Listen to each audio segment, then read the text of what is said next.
ये है जे news network और आप देख रहे हैं जनता जवाब न्यूज।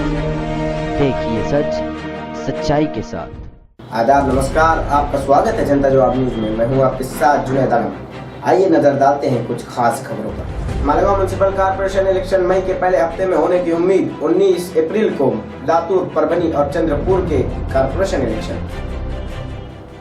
महाराष्ट्र इलेक्शन कमीशन ने लोकल बॉडीज इलेक्शन के तहत चंद्रपुर, लातूर, परभनी कॉर्पोरेशन के इलेक्शन की तारीख का ऐलान कर दिया, जबकि Malegaon, Bhiwandi, Panvel municipal corporation election की तारीख का अभी भी ऐलान नहीं हुआ।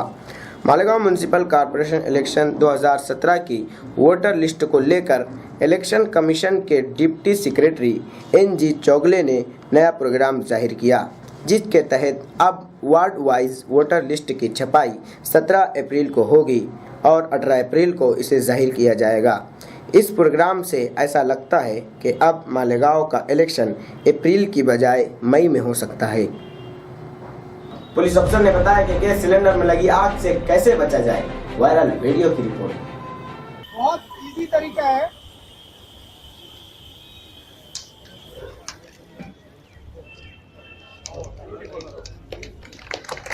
अभी लीक बंद नहीं हुआ, ये ध्यान रखिएगा।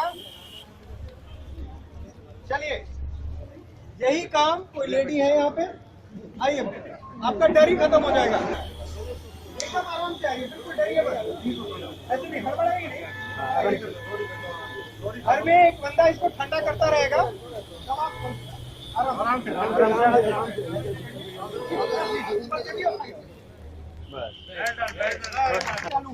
सिचुएशन एकदम नॉर्मल।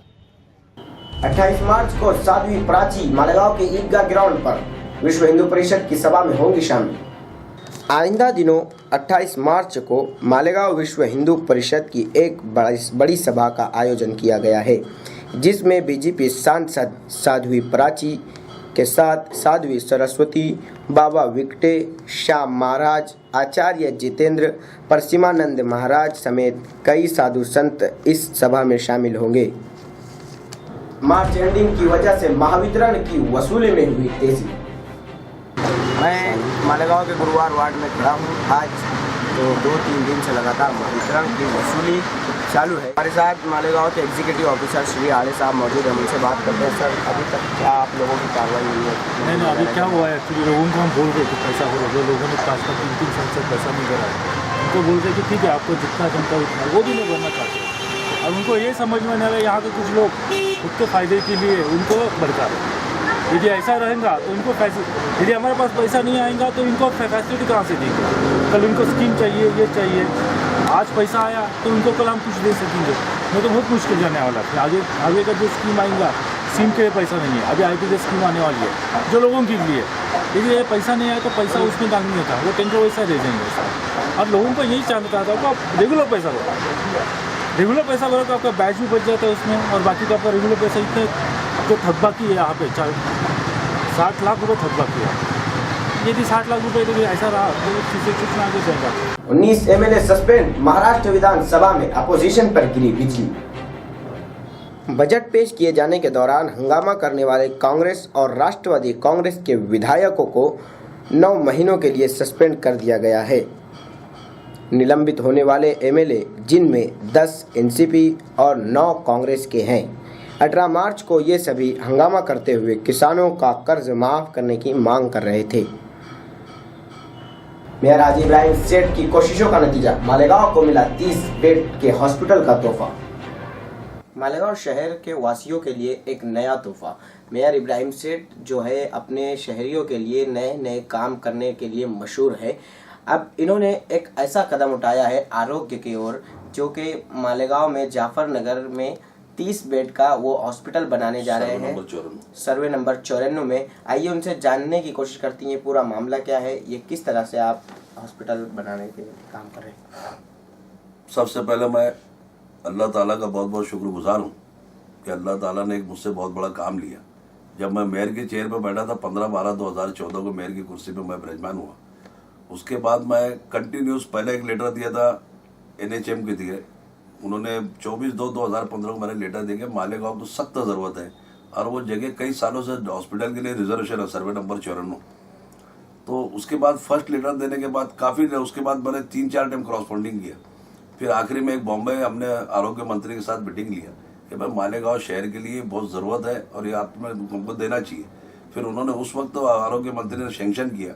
फिर NOHM की तरफ सेंट्रल गवर्नमेंट से जो 5 करोड़ रुपये फंड का लेटर आया और अल्हम्दुलिल्लाह कल हमको कॉर्पोरेशन के हुए हमको लेटर मिल गया कि भाई 30 बेड का जो 50 बेड की जगह 30 बेड का दवाखाना मंजूर हुआ है। ये मालेगांव शहरियान की दुआ थी कि शहर के लिए बहुत बड़ा काम हमारे दौर में हुआ है और मैं चाहता हूं कि हमारे दौर में उसका उद्घाटन भी हो जाए और वो काम का इफ्तिताह जल्द से जल्द हो, क्योंकि वहाँ पर हॉस्पिटल खुलने से सलम एरिया की जो हमारे गरीब माँ बहनें हैं, हमारे गरीब बच्चे हैं, गरीब अवाम है, उनको वहाँ पर टोटल शासन की तरफ से सहूलत मिलेगी। वहाँ पर ऑपरेशन वगैरह होंगे और बहुत अच्छी तिब्बी सहूलत वहाँ पर मुहैया होगी।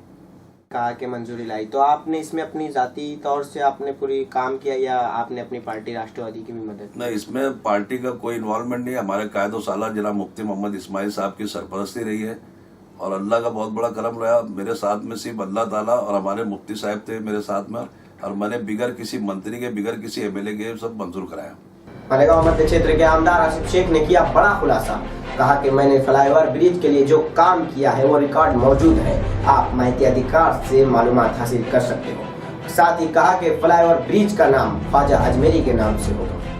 शहर में पहला फ्लाईओवर ब्रिज नए बस स्टैंड के पास मेरी अपनी कोशिशों से मंजूर हुआ और 2012 से जिस वक्त कांग्रेस पार्टी की इक़्तिदार मेजॉरिटी कारपोरेशन पे थी, मेयर था हमारा, वहाँ से हम लोगों ने इसकी प्रोसेस शुरू की और बाकायदा हुकूमत से, महाराष्ट्र की हुकूमत से हमने उसको 21 करोड़ 72 लाख का फ्लाईओवर ब्रिज मंजूर किया और उसका टेंडर कॉल हुआ और पूरा पाठ पुरावा महाराष्ट्र असेंबली की बात हो, असेंबली में बोलना, असेंबली के अंदर मुद्दा उठाना, पाठ पुरावा करना, ये हमारी पूरी 100% कोशिश है। लेकिन मालेगांव शहर के अंदर जो दूसरी सियासी पार्टियाँ हमारे अपने मुखालिफ हैं, वो ऐसा बता रहे हैं कि इसके ऊपर टोल लगेगा, इसके ऊपर शहर में टैक्स बढ़ेगा, ऐसा जो शहर की आवाम को मिसगाइड करने का काम कर रहे हैं।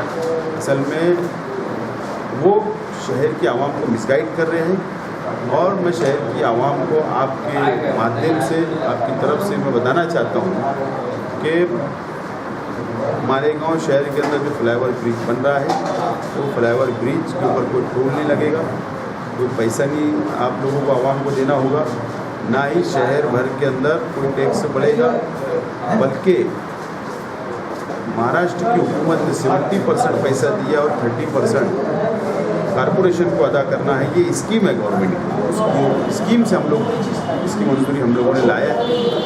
और दूसरी बात, हम लोगों ने ये मुतालबा मैंने आज खुद किया हूँ कि वो जो उड़ान पुल बनेगा फ्लाईओवर ब्रिज, उसका नाम सुल्तान हिंद ख्वाजा मोइनुद्दीन चिश्ती रहमतुल्लाह अलैह के नाम से उसको रखा जाए, ऐसा हमने मुतालबा किया। इसीलिए आज की प्रेस कॉन्फ्रेंस। नासिक जिला परिषद के प्राथमिक और माध्यमिक शिक्षा अधिकारी कार्यालय पर लगे पूरी तरह से घूसखोरी में डूबे होने के आरोप। देखिए ये रिपोर्ट। जिला एजुकेशन ऑफिस में चल रही बदनवानी को लेकर TDF यानी टीचर डेमोक्रेटिक फ्रंट ने जो ये तंजीम है, इसने 20 मार्च को धरना प्रदर्शन किया। धरना प्रदर्शन की अगुवाई कर रहे थे फिरोज हुसैन बादशाह सर साहब। आइए हम उनसे बात करते हैं कि सर, ये जो धरना प्रदर्शन आप लोगों ने किया, ये किस जिम्मे में था, किस हित में? देखिए, जो TDF है ये कौमी तहरीक है ना, टीचर डेमोक्रेटिक फ्रंट। हमने ये जो कल जो धरना दिया वो असल में यहाँ पर दोनों जो ऑफिसर है प्राइमरी वाले है ना, परवीन आयरे नाम है उनका, और सेकेंडरी के जो हैं तो वो ऑथोडे से, इनके ऑफिस में बहुत ज़्यादा करप्शन है। हज़ारों लाखों रुपये लेकर ये काम करते हैं। ख़ास तौर से उनके यहाँ जो मिला हुआ क्लर्क है वो प्राइमरी के अंदर जो है तो वो टोपड़े और सेकेंडरी में जो है तो राठौर और देवरे है ना, इनके ज़रिए वो चलता है। वहाँ पर दफ्तर दिरंगाई जिसको बोलते हैं, कायदा ये है कि 45 दिन में हर बड़ा ऑफिस में से 45 में फाइनल उनको यानी उनका वो निकलना चाहिए, ऑर्डर निकलना चाहिए। हर टेबल पर 7 दिन से ज़्यादा वो रख नहीं सकती, इसकी वो कुछ करते नहीं। बरस से हमारे टीचरों जो है उनका प्रपोजल पड़ा हुआ है, इसलिए ये तहरीक थी। और ये तहरीक जो थी इनके ऑफिस के सामने नहीं थी, बल्कि इनके जो आला अफसर हैं वो CEO है ना, मुख्य कार्यकारी अधिकारी उनके पास है। तो आज भी वो तहरीक चालू है ना। कल भी आज वो आएंगे, 2-2, 3-3 आमदार आ चुके हैं और वो लिख के देने वाले। जब तक कि वो लिख के नहीं देते उस वक्त तक जो है ये होगा नहीं। हमारी मांगनी ये है कि जो प्रपोज़ल है सब टीचरों के अप्रूवल के और ग्रांट के, ये सब जो है तो वो फौरी तौर से मिलनी चाहिए। अभी ये RTE का जो आता है तो हर 3 साल में दोबारा उसको ना लाइसेंस के तौर पर लेना पड़ता है। तो परवीन जो है, परवीन आयरे, एजुकेशन अफसर प्राइमरी का, उसके जिम्मेदारी एक बात, तो वो हमारे लोगों से कई लाख रुपया मांगता है, ये करता है ओपनली। तो हमने सब उसके खिलाफ किया है और हमने ये जो हमारा जो निवेदन है, हमारे जो मुतलबार के कागजात है, वो सबको दिए है। यहाँ तक कि अपने एंटी करप्शन को भी दिया गया। तो एंटी करप्शन वाले जो उनके पास जाएंगे उनका क्या बोलना, उनके सब तरीके से उनकी इंक्वायरी करेंगे। ये इंक्वायरी हम कर रहे हैं, तो हमने ये कहा कि भाई इनको सस्पेंड करो फिर इंक्वायरी, क्योंकि ये ऑफिस में अपने तौर पर तमाम कागजात उनके पास है, कुछ भी कर सकते हैं। तो ये हमारी मांग थी।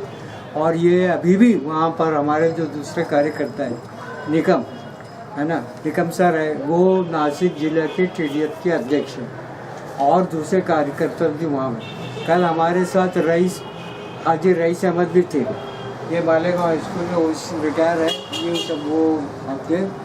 नईम शाहीन भी थे जो मालेगांव मुख्य जो है हेड मास्टर उसके सर, ये सब इसी में लगे हुए हैं।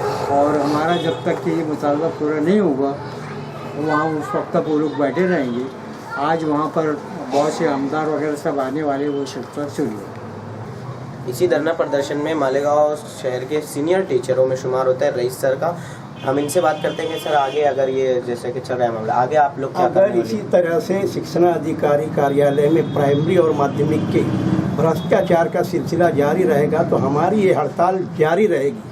हम यानी मतलब हम इसे पीछे लेने वाले नहीं हैं, क्योंकि इतने बड़े पैमाने पर वहाँ भ्रष्टाचारी चालू है कि अभी मैं आप लोगों को एक ही उदाहरण देता हूँ कि स्कूलें जो चल रही है 5वीं से 8वीं की जो वर्ग हैं, इसके लिए RTE का प्रमाण पत्र मिलता है। उसके रिन्यूअल के लिए उन्होंने अभी फाइल जमा की, उसको महीनों हो गए, सालों हो गए, वो अभी तक के रिन्यू करके नहीं दिए। उनकी अपेक्षा बस पैसा लेने की है, पैसा लेकर के दे करके काम करने का। दोनों कार्यालयों में माध्यमिक प्राथमिक के फाइलों का ऐसा एक अंबार लगा हुआ है, वो फाइलें अभी तक के उनको निकाली करते नहीं हैं, वो अप्रूवल देते नहीं हैं। कोई आदमी जाता है तो उनसे उद्धट बने की बात करते हैं। माध्यमिक में जो क्लर्क है राठौर और जो सुप्रिंटेंडेंट है, इनकी उद्धटगिरी इतनी ज़ोरों पर है कि कोई आदमी यानी वहाँ जाकर बात नहीं कर सकता। जैसे ही बात करने जाते हैं वो उद्धट बने से बात करके और बोलते हैं कि आता तुम्हें बड़ा म्हणजे आता जा।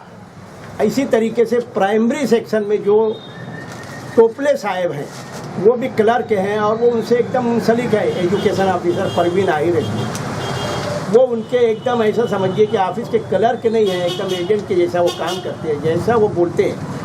RTE का प्रमाण पत्र के लिए ये फाइलें जो जमा हुई, ये टोपले साहब ने ही जमा किया और उन्हीं की बदौलत हमारे से यानी मतलब बहुत सारे जो उनके एजेंट हैं उनके ज़रिए ऐसा पता लगा कि तुम 5 से लेकर 25,000 रुपये तक के दोगे तो ये तुम्हारी फाइलें क्लियर होगी। इसी तरीके से टीचरों के अप्रूवल, लीव वैकेंसी के अप्रूवल, ग्रांट जो वेतनेतर अनुदान है, मालेगांव की बहुत सारी स्कूलों को अभी तक की वादा नहीं की गई, सिर्फ इसीलिए इसी बुनियाद पे कि उनको यानी मतलब कुछ उनकी अपेक्षा रहती है। अगर उनकी यही वो चाल चलन रहे और काम काज का तरीका यही रहा तो हमारी ये तहरीक हमेशा के लिए जारी रहेगी। हम हमेशा बार बार उनके कार्यालय से ऐसे धरना आंदोलन शुरू करेंगे। हमारे जो TDF के अभी मौजूदा जिला के सदर हैं RD निकम और तालुका के जो सेक्रेटरी हैं विलास पाटिल, तालुका के जो सदर हैं विलास पाटिल, ये दोनों हजरात बेमुद्दत गैर मुअय्यना मुद्दत के लिए हड़ताल पर बैठे हुए हैं। उनके सपोर्ट के लिए ऑल इंडिया अध्यक्ष TDF के IF के फिरोज हुसैन बादशाह, मैं खुद रईस अहमद और बहुत सारे लोगों ने उनका पाठिंबा दिया हुआ है। हम इसी पाठिंबे के तहत कल का जो दिन है वो बहुत अहम है। इसमें बहुत सारे MLA आने वाले हैं, उनके सामने हम ये सारी बातें रखने वाले हैं। जो भी फैसला होगा वो तमाम लोगों के सामने होगा। सिलसिले में हमेशा ही बादशाह सर फिरोज हुसैन बादशाह सर की मार्फत दोनों कार्यालयों को इतनी माहिती अधिकार लगाया है कि वो उनका माहिती अधिकार का जवाब देते देते वो थक गया। अभी कल ही हमने एक अपील दाखिल की है जो कि 20% अनुदान का है, वो अनुदान के ऑर्डर देने भी टालाटोल कर रहे थे। हमारी इस सिलसिले की तकरारें बहुत यानी मतलब डायरेक्टर ऑफ एजुकेशन मंत्रालय तक के गई हुई हैं इन हजरात के खिलाफ में। मालेगांव में वॉलीबॉल क्लब को जमीन देने पर विवाद, महादेव समिति ने किया धरना प्रदर्शन।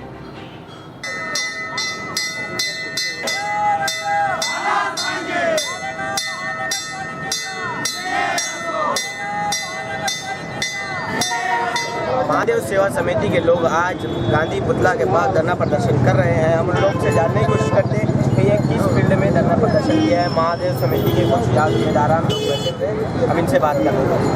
क्या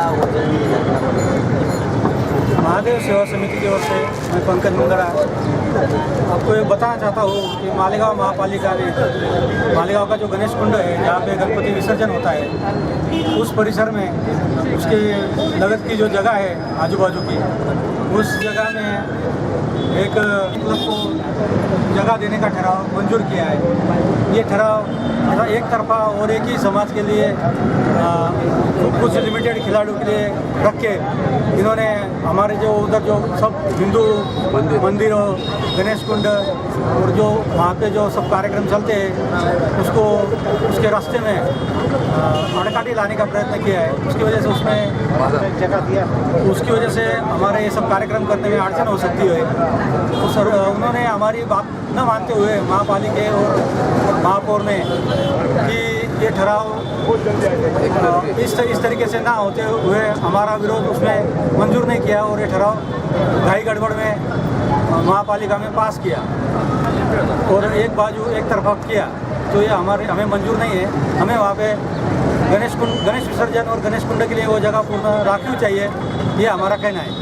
वो किसी संस्था को नहीं दी तो भी चलेंगे, लेकिन वो गणेश विसर्जन के लिए कायम की राखी हो, ऐसा ठहराव उसमें कायम का हो, ये हमारा कहना है। उसके लिए हम यहाँ बैठे हैं और ये जो ठहराव किया गया है वो रद्द किया जाए, ये हमारी मांगनी है। इसी सिलसिले में हमारे साथ माजी नगर अध्यक्ष दीपक भोसले भी जुड़े हुए हैं। हम उनसे बात करते हैं कि ये क्या है, आप इसका जरा निष्पक्ष करें। ये करीबन 10-15 साल से ये मसला चल रहा है।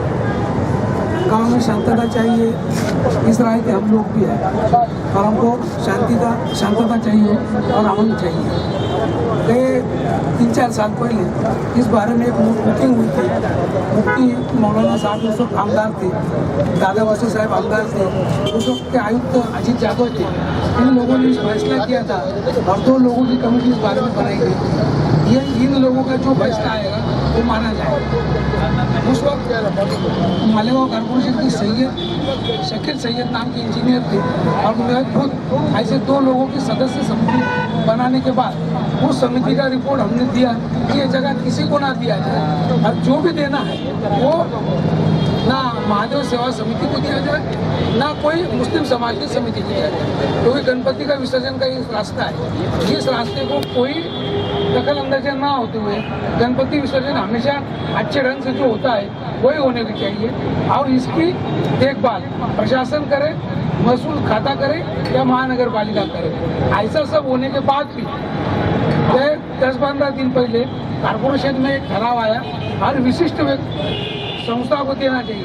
सरकार साहब का नाम दे के हिंदुओं की भावना साथ में लेके एक कोई मुसलमान समाज को वो जगह सिर्फ मुस्लिम समाज को खेलने को देना ये बात उचित नहीं। अगर मैं ये कहूँ कि मालेगांव के ईदगाह मैदान पे क्योंकि जो हिंदू एरिया में आता है वहाँ सिर्फ हिंदू ही खेल सकते हैं, तो ये बात भी मुनासिब नहीं है। इसलिए मेरा ये कहना है कि उस जगह जैसा ईदगाह मैदान पे हिंदू मुसलमान सब लोग भाई बहन से अच्छे ढंग से रहते, उसी जगह से वो जगह किसी के नाम दी है, ना हिंदू ना मुसलमान, जो कोई धार्मिक संस्था है उस काम के लिए उसका इस्तेमाल होने को, ये मेरी अपनी राय है। आयुक्त ने रद्द-बदल करने को बोला। रुकते एक छोटे से ब्रेक के लिए, ब्रेक के उस पार भी जारी रहेगा खबरों का सिलसिला। যদি তোর ডাক শুনে কেউ না আসে তবে একলা চলো রে, যদি তোর ডাক শুনে কেউ না আসে তবে একলা চলো রে, একলা চলো একলা চলো একলা চলো একলা চলো রে। आइए गांधी जी के बताए हुए कदमों पर चलें और एक स्वच्छ और सुंदर भारत की रचना करें। इस शहर को ये हुआ क्या, कहीं राख है तो कहीं धुआं धुआं, क्यों कोई कुछ नहीं बोलता, चुपचाप धुएं को क्यों झेलता, हो गई बर्दाश्त की अब इंतहा, बुझे सिगरेट बीड़ी दिखे जलती जहां, पब्लिक प्लेस पर सिगरेट पीना मना है, उल्लंघन करने पर होगा जुर्माना, धूम्रपान न करें न करने दें, धूम्रपान पड़ेगा महंगा। ब्रेक के बाद फिर से स्वागत है आपका जनता जवाब न्यूज में। जानिए मालेगांव में शिवसेना किस तरह लड़ेगी कारपोरेशन इलेक्शन, शिवसेना प्रमुख रामा मिस्त्री से खास मुलाकात।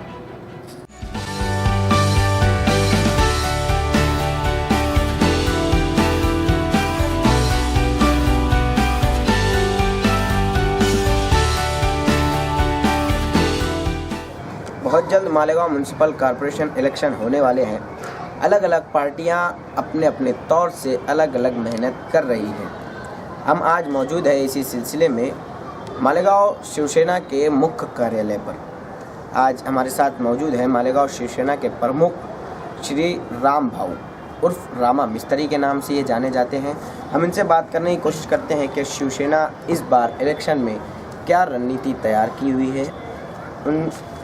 इस ज़िम्न में मेरा सबसे पहला आपसे ये सवाल है कि शहर में डेवलप अच्छा हो, इसके लिए आपने क्या तय किया? सबसे पहले मैं जनता जवाब ये न्यूज़ चैनल का हमारे पार्टी की ओर से और ऑफिस की ओर से मैं स्वागत करता हूँ। मालेगांव कॉरपोरेशन का चुनाव 2017 ये बिल्कुल बच चुका है। अभी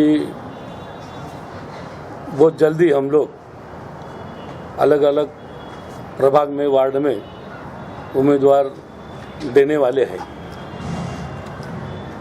पिछले दौर में मालेगांव जो हद वार्ड हुई है उसमें दादा साहब भुसे की ओर से हद वार्ड का जो निधि है वो हमने लाने में कामयाब हुए।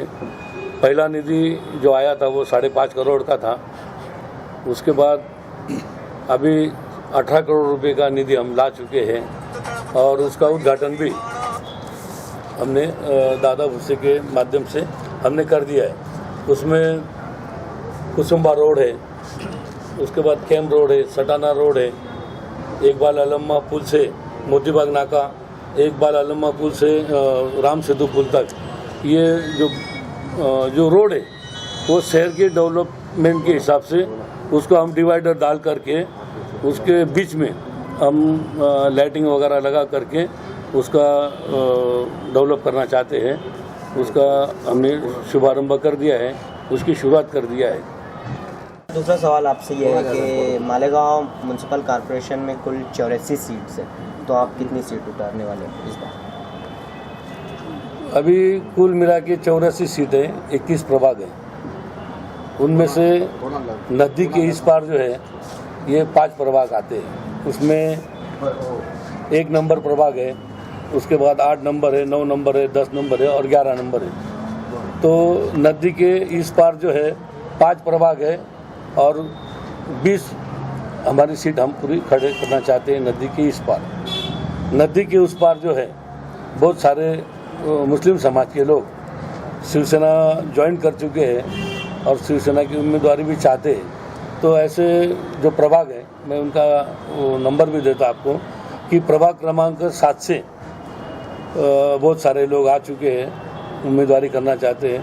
प्रभाग क्रमांक 2 रमदानपुरा, दाना रमदानपुरा, वहाँ के भी लोग आ चुके हैं। प्रभाग क्रमांक 3 में है प्रभाग क्रमांक 15, प्रभाग क्रमांक 21, ये सब लोग आ चुके हैं हमारे पास और ये लोगों से हमारी बातचीत चालू है और इनको भी हम जल्दी से जल्दी उम्मीदवारी दे करके चुनाव लड़ने वाले हैं। अभी जो मैंने ये जो प्रभाग के नाम अभी आपको बोला है, ये लोगों से हमारी मुलाकात हो चुकी है और इनको हम उम्मीदवार देने वाले हैं। इसके अलावा भी जैसे हमने पेपर में गए हफ्ते में पेपर में दिया था कि शिवसेना से उम्मीदवारी मुस्लिम समाज में जो कोई करना चाहते हैं, इन लोगों ने शिवसेना सेंट्रल ऑफिस से जानकारी लेना चाहिए, ऐसा मैंने उर्दू अखबार में दिया था। तो और सारे लोग आने वाले हैं, तो हम उनके बारे में भी विचार करने वाले हैं, उनको भी उम्मीदवारी देना चाहते हैं। आपसे अगला सवाल मेरा ये है कि आप यानी चुनाव अकेले ही लड़ने वाले हैं, किसी पार्टी के साथ मिलकर लड़ेंगे, इसके बारे में? फिलहाल आज हम तो शिवसेना के माध्यम से चुनाव लड़ने वाले हैं, अभी किसी का युति का कोई विषय नहीं है। एक सवाल मेरा ये है आपसे कि अगर आपको मालेगांव कॉरपोरेशन में सत्ता मिलती है तो आपका सबसे बड़ा लक्ष्य क्या होगा? ये तो चुनाव के बाद की बात है। अगर शिवसेना सत्ता की ओर जाती है तो मालेगांव का विकास के बारे में हम विचार करेंगे। जैसे कि अभी पिछले दिनों हुए चुनाव, उसमें मुंबई वगैरह के जो चुनाव हुए, उसको देखकर आपने क्या रणनीति तैयार की है अभी तक? मालेगांव शहर में पिछले दिनों में जो कुछ चुनाव हुआ था, उस चुनाव में हमारे 11 उम्मीदवार चुन के आए थे। एक हमारा अपक्ष जो पुरस्कृत किया था, वो मिलाकर के हमारे 12 सीट हमारी चुन के आई थी। अभी उस टाइम मुस्लिम समाज को उधर उम्मीदवारी दिए गए नहीं थी, लेकिन अब की बार मुस्लिम समाज जो है वो शिवसेना से ज्वाइन होना चाहता है, इसीलिए हमारी सीट ज़्यादा से ज़्यादा चुन के आएंगी। मेरा आखिरी सवाल ये आपसे कि आप अपने शिवसेना के बैनर तले, शिवसेना के माध्यम से आवाम के नाम क्या पैगाम देना चाहेंगे? बिल्कुल, आवाम को तो रोज़ाना समय पे पानी मिलना चाहिए, साफ सफाई होना चाहिए। उसके बाद डेवलपमेंट के बारे में जो मैं बता रहा कि जो रोड है, गटर है, ये आवाम तो यही चाहती है। हर पार्टी का नहीं, आवाम यही चाहती है कि जो भी सत्ता में आए तो उन्होंने पब्लिक को, मतलब आवाम को, उन्होंने ये जो फैसिलिटी है ये देना चाहिए।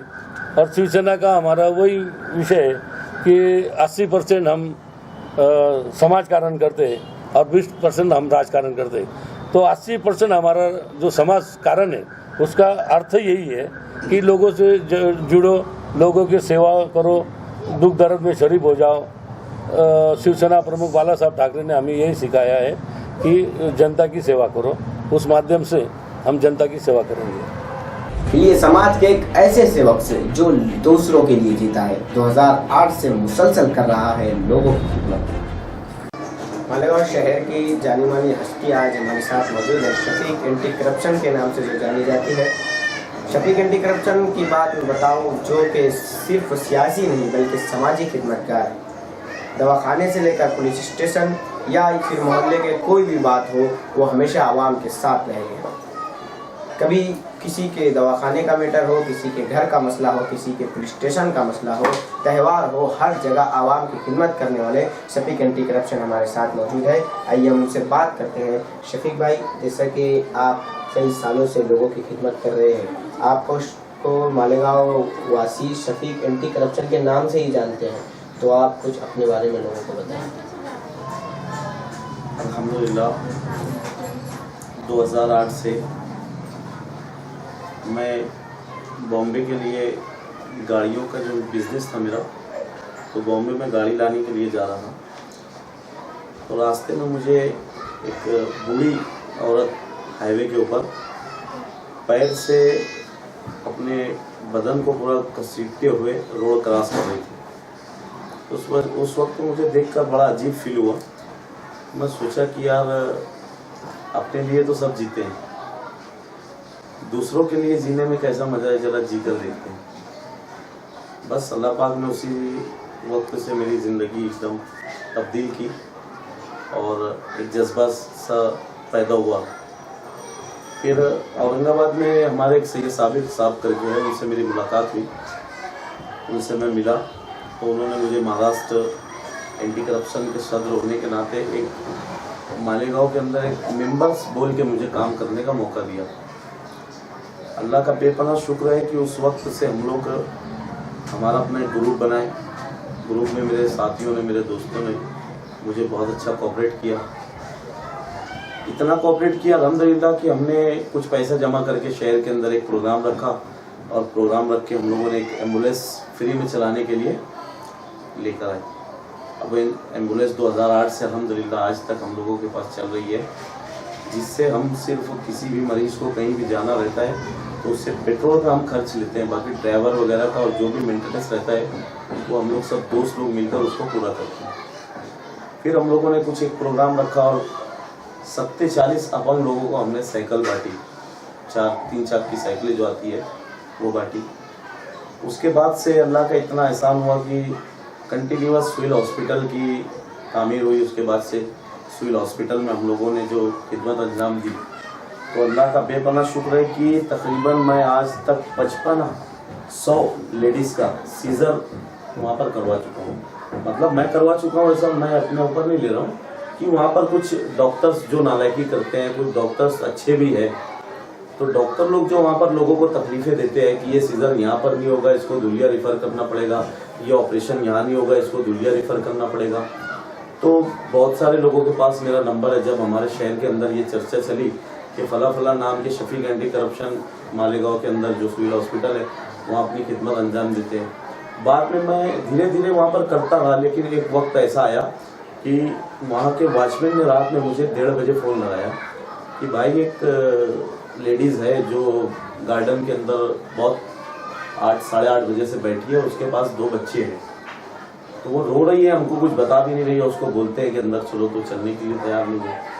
मैं वहाँ पर गया, जब जाकर उसको बहन बोलकर कहा कि बहन ये क्या मामला है, तुम रोते बैठी हो, कुछ थोड़ा बहुत मुझे भी बताओ, मैं भाई के जैसा हूँ तुम्हारे। तो वो औरत ने मुझको रोकर जवाब दिया कि भाई मैं 2 दिन से भूखी हूँ। मेरे बदन पे कांटे खड़े होते हैं कि उसने मुझसे कहा कि मैं 2 दिन से भूखी हूँ। तो मैंने अल्लाह से दुआ की, परवरदिगार अगर हमारे जैसे लोग, हमारी जैसी कौम जो अशरफुल मखलूक़ात अल्लाह पाक ने हमें बनाया और मुसलमानों को ये शर्फ अदा किया कि सबसे ज़्यादा अगर कोई खिदमत कर सकता है अवाम की तो वो मुसलमान कर सकते हैं। वो औरत ने जब मुझसे कहा तो मुझे बहुत अजीब सा फील हुआ। उसको मैं बोला कि क्या बात है, तुम 2 दिन से कुछ खाए नहीं। बोले कि मेरे शौहर का इंतकाल हो गया, मेरे वालिदैन यूपी में रहते हैं, यहाँ पर मेरे साथ कोई नहीं है।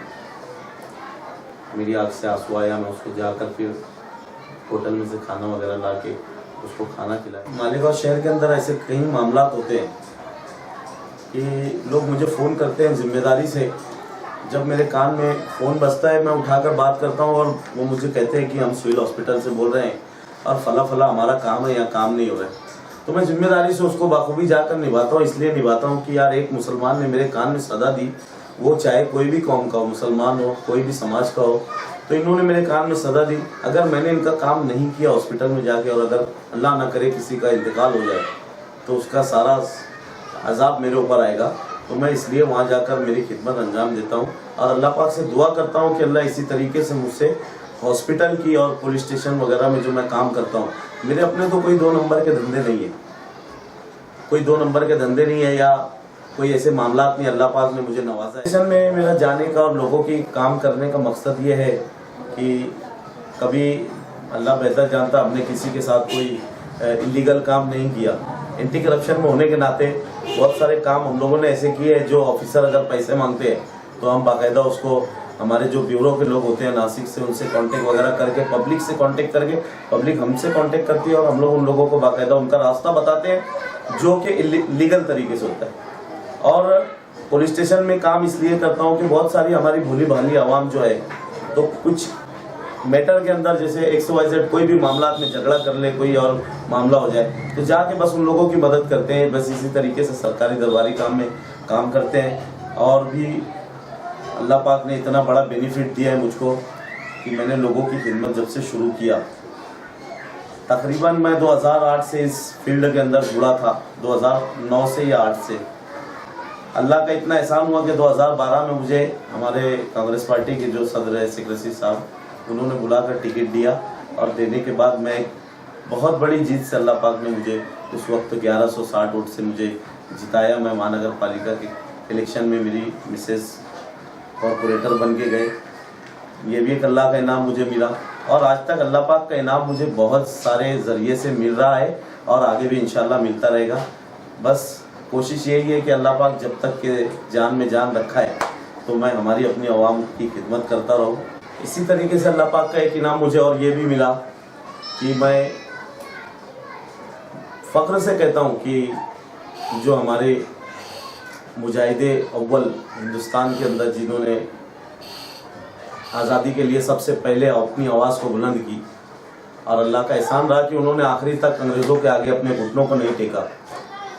तो एक वक्त तो ऐसे ही दिल में बस अरमान थे, मैसूर चला गया। मैसूर के अंदर मैंने किसी से पूछा कि यार हज़रत सैयद टीपू सुल्तान रहमतुल्लाह अलैह की ख़ानदान को हम लोग ऐसा सुनते थे कि अंग्रेज़ों ने शहीद कर दिया था।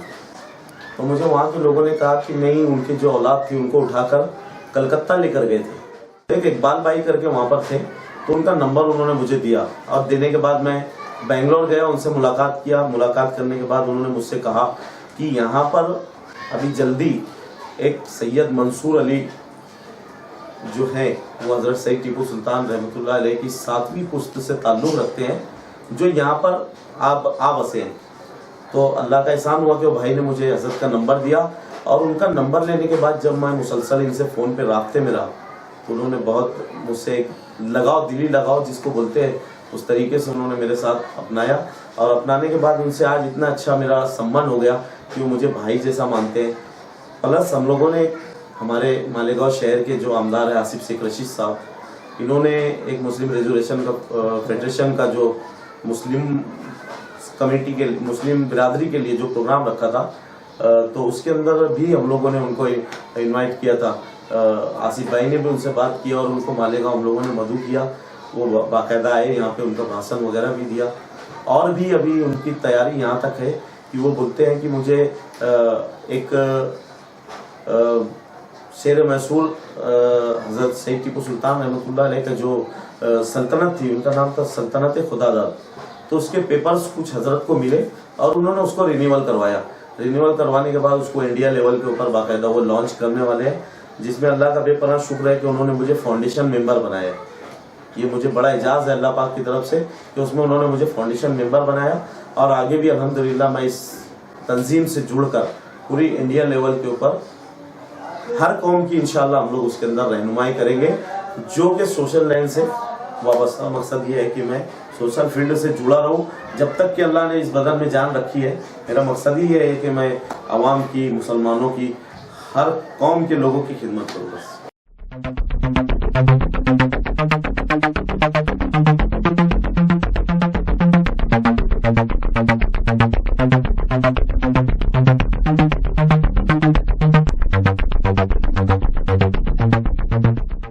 माजी महापौर दायरा शेख और गढ़ नेता खालिद हाजी के काम की कहानी लोगों की जुबान में।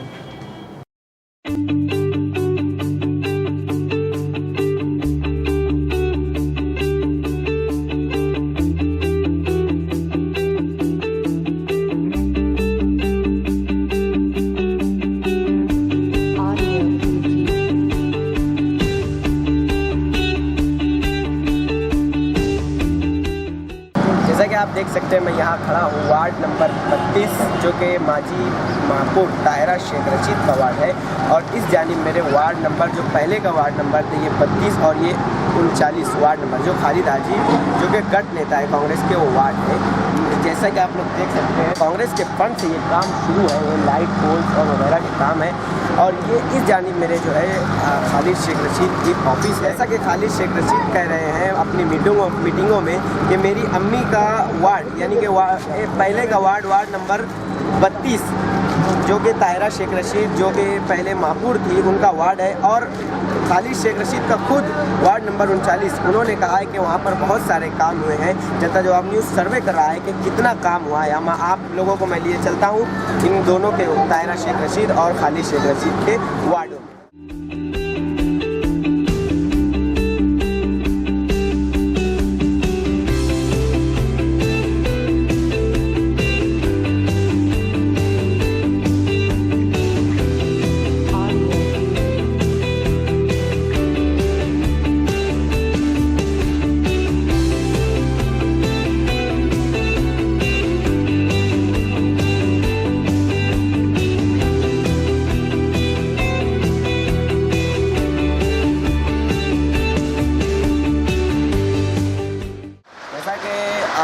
मैंने बताया कि खालिद शेख रशीद और ताहिरा शेख रशीद ने अपने अपने वार्डों में पुराने काम किया है, वो अपनी तकरीरों में ऐसा कह रहे हैं। हमारे साथ वार्ड के एक जिम्मेदार शख्स मौजूद है, उनसे हम बात करने की कोशिश करते हैं। आप यहाँ पर रहते हैं तो क्या आप लोगों को सहूलत मिली अभी तक? आज से 20 साल पहले यहाँ पे कुछ नहीं था, ये वार्ड एकदम उजड़ा हुआ था। ये जब से ताहिरा मैडम यहाँ से चुन गया है, ये आप देख ही रहे बाग बगीचा है। हम लोग यहाँ पे वॉकिंग करने आते हैं। अभी मैं खाना खा के आया हूँ तो यहाँ पे छाँव में बैठा हूँ और इसी के साथ महल्ले के लोग भी आते हैं। और यहाँ पे रोडें भी हर गली में बन गई है और मैं समझता कि यहाँ पे पानी वगैरह का भी इंतजाम अच्छा कर दिए, पानी की टाँकी बना दी। मैं तो जो भी यहाँ से आता था वो ये बोल देता कि जगह रेगुलेशन है, कुछ होएगा नहीं। वो इस बिना पे वार्ड अधूरा सा रहता था। और जब से यहाँ से चुन के आए ताहिरा मैडम तो उन्होंने वार्ड में बहुत ढेर सहूलत कर दी है। जैसा कि आप देख सकते हैं, मैं पिछला वार्ड नंबर 32 और मौजूदा वार्ड नंबर 20 में खड़ा हूं। मेरे इस जानिब मस्जिद जमीला है।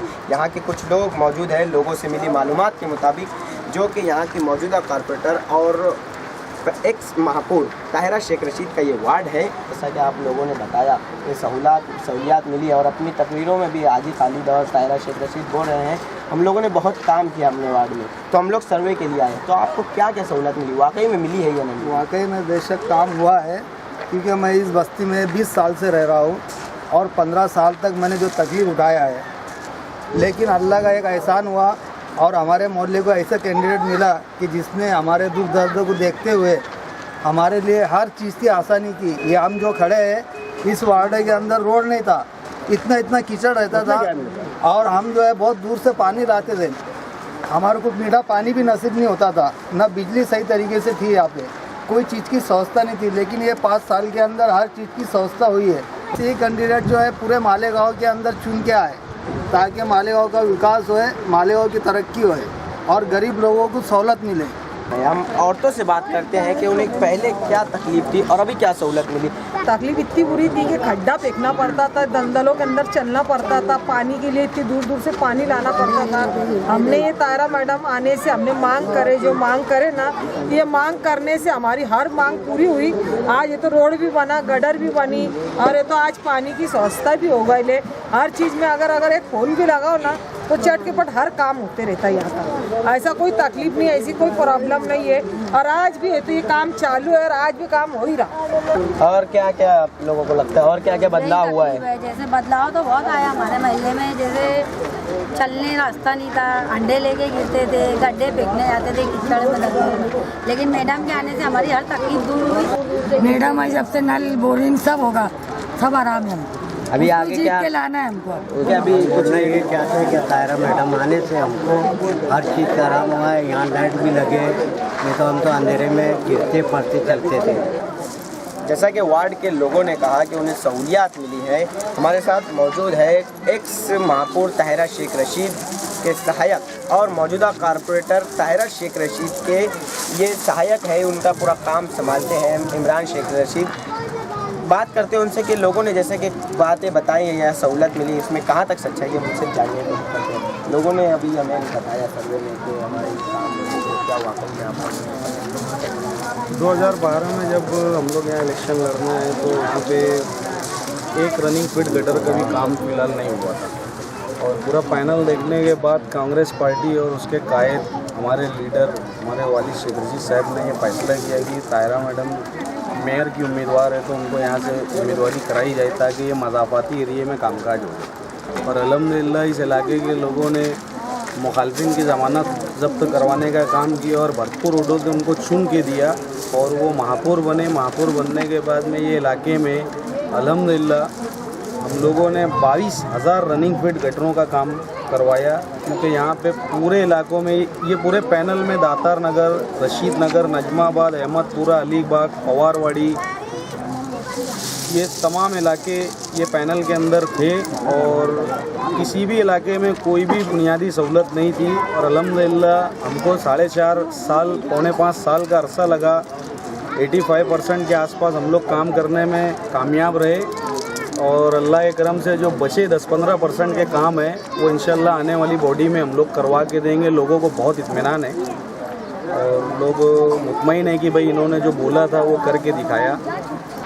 जैसा कि जनता जवाब न्यूज़ सर्वे कर रहा है, खालिद हाजी अपनी मीटिंगों में कह रहे हैं कि मेरा जो पहला वार्ड था, वार्ड नंबर 39, जो कि अभी यहाँ से वो मौजूदा कारपोरेटर है और अभी वो फ़िलहाल वार्ड नंबर 21 से इलेक्शन लड़ रहे हैं। उन्होंने अपनी मीटिंगों में कहा है कि हम लोगों ने अपने वार्ड में डेवलपमेंट किया है, जैसा कि आप देख सकते हैं रोड वगैरह बनी हुई है। लोगों के कहने के मुताबिक ऐसा ये लग रहा है कि कोई मल्टीपर्पज़ शहर में हम खड़े हुए हैं। तो यहाँ इस बात में कितनी सच्चाई है, जैसा कि मैं आप लोगों को वार्ड के कुछ लोग हैं यहाँ पर, यंग जनरेशन है हमारे साथ मौजूद है, कोई बुजुर्ग भी है, हम लोगों से बात करते हैं कि जैसा कि हम लोगों ने सुना खालिद हाजी अपनी मीटिंगों में बोल रहे हैं हमने उनके वार्ड में हमने अपने वार्ड में बहुत काम किया है। तो क्या इसमें वाकई में सच्चाई है? क्या क्या काम हुआ? सच्चाई है, बहुत काम हुआ।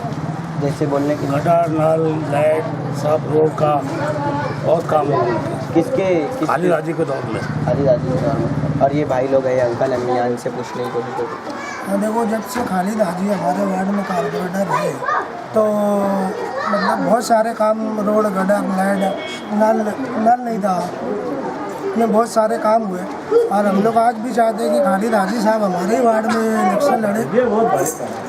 यानी वो इधर उधर आज चले गए, लेकिन हमारी बदकिस्मती है वो उधर चले गए। हम चाहते कि वो आज भी हमारे ही वार्ड में मतलब इलेक्शन लड़े। जैसा कि आप बोल रहे हैं कि वो इसी वार्ड में लड़े, तो ये क्या बिना पे आप ये बोल रहे हैं? ये बात विकास के बिना पे, डेवलप के बिना पे काम यहाँ पे बहुत हुआ है।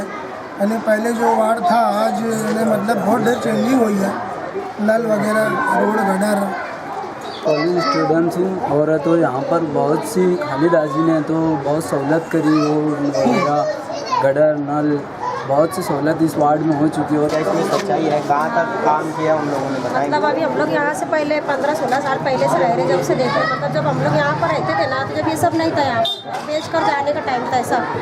लेकिन अब तो सिर्फ समझो इतना हो गया, जब से खालिद हाजी आए हैं, जब से कांग्रेस पार्टी आई है, इसमें इतना बदलाव आ गया कि रोड, गटर वगैरह, पानी, पावर की सब बातें, सब जो सहूलत हो गई। अब हम लोग घर वगैरह भी सब अच्छा बना चुके और अब अच्छा लगता है यहाँ पर।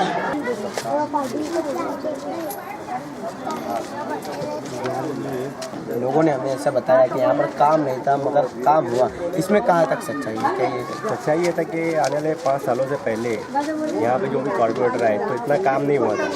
फिलहाल अभी 5 साल हो चुके हैं, तो यहाँ पे खालिद हाजी है यहाँ के मेंबर, तो उन्होंने काफ़ी काम किए हैं। तैयब खान ये साहब है, इनसे बात करते हैं, क्या क्या काम हुआ है? क्या आप लोग? उनके टोटल काम मैं ही देखता था, वो कारपोरेशन के जो भी बोलो, पुलिस स्टेशन के, दवाखाने के, उन्होंने बहुत काम किया। ऐसा नहीं कि उन्होंने सिर्फ इसी वार्ड के मेंबर हैं तो इसी वार्ड में किया है, उन्होंने यहाँ तक के अंसारगंज हुआ, अपने गोल्डन नगर हुआ, हर वार्ड में मुझे भेजा है, मैंने वहाँ भी वो काम किया है। यहाँ तक के अपने इस्लामाबाद में भी 2 दिन मुझे गटर साफ करवाने भिजाए थे। उन्होंने बहुत अच्छा काम किया है और उनका जो नेटवर्क रहा बहुत स्ट्रॉन्ग रहा। जो आदमी उन्होंने यहाँ काम के लिए दिए, उन्होंने भी तन मन धन से राजी होकर। आदमी खालिद शेख रशीद साहब, ये हमारे वार्ड में आने की वजह से, इनके आने की वजह से हमारा वार्ड को बहुत मतलब डेवलपमेंट मिला। और जो माँ बहनों को हमारी तकलीफ़ थी, तो तकलीफ़ जो है ना दूर हुई है। जनता जवाब न्यूज़ टीम के पूरे सर्वे के मुताबिक जैसा कि लोगों ने कहा था और वो खुद कह रहे थे, हमने काम किया, हमने लोगों से बातचीत की। मैं जैसा कि आप देख सकते हैं मेरे इस जानिब, ये जो खालिद हाजी का वार्ड था, पहले वार्ड नंबर 39 जो पहला था, अभी वो 19 है। और अभी इस जानिब जो देख रहे हैं ये अभी फ़िलहाल 20 है। आप जैसा कि देख सकते हैं जो रोड जा रही है ये उनके कोशिशों से और उनके भाई जो आमदार आसिफ शेख है अभी उनकी फंड से ये काम हुआ है। आप जैसा कि देख सकते हैं फोन भी लगे हुए हैं, लोगों के कहने के मुताबिक यहाँ वाकई में काम हुआ है। कैमरामैन इब्राहिम सुल्तान के साथ जनता जवाब न्यूज़ मैं डाला हूँ हमारे। बहुत जल्द आपके अपने शहर मालेगांव में भी होने वाले हैं कारपोरेशन इलेक्शन। हर कोई सोच रहा है कि इस बार वोट किसे दें, हर कोई जानना चाहता है कि इस बार सरकार किसकी बनेगी। मैं पहुंचूंगा आप तक, जानूंगा आपकी राय। तो देखना ना भूलें हमारा खास प्रोग्राम जनता की राय। एडवर्टाइजमेंट, इश्तिहारात और जाहिरात के लिए इन नंबर पर कॉन्टेक्ट करें। देखिए जनता जवाब न्यूज़ 10 सेटअप बॉक्स के चैनल नंबर 192 और 193 पर सुबह 10 बजे, दोपहर 2 बजे और रात 9 बजे। और देखिए जनता जवाब न्यूज़ यूट्यूब पर। देखिए सच सच्चाई के साथ। जय हिंद, जय महाराष्ट्र।